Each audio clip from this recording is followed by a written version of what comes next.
And it is really as gross as it first looked. I mean, it is nasty. Like I said earlier, 50 years worth of stains and junk.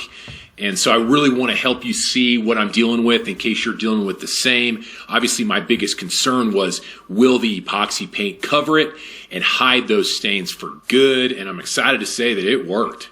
The first thing I did was power wash the whole garage floor. I used a pretty inexpensive Ryobi pressure washer, and I actually did a review video on that if you want to check it out on my channel. But this thing works great. I wanted to get as much dirt and junk off the floor so that I could then tell what stains I would be working with. And I took a few of the things off the walls because of the splash factor. But yeah, I just did a general cleaning, get as much out there down the driveway as I could, and then I'll return to do more detailed surface prep.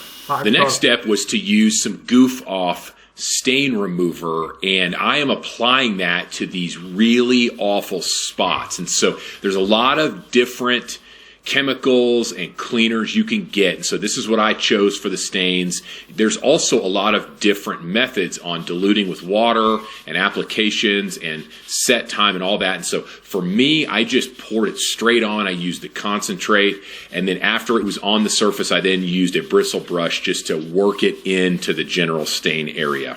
I let it sit for a little while, then I power washed it all off. Next, I did a treatment with Zepp Heavy Duty Citrus Degreaser. So the concrete stain remover worked decently well on the stains, but it had an interesting effect in that it made the outside areas of the concrete that weren't treated look a lot dirtier, while the stains kind of still stuck out. So I wanted to just make absolutely sure that these stains were treated as well as possible to minimize any chance for the stain to come through the paint later on. And then the exact same process, I'm going to let it sit for a minute, and then I'm going to power wash it off.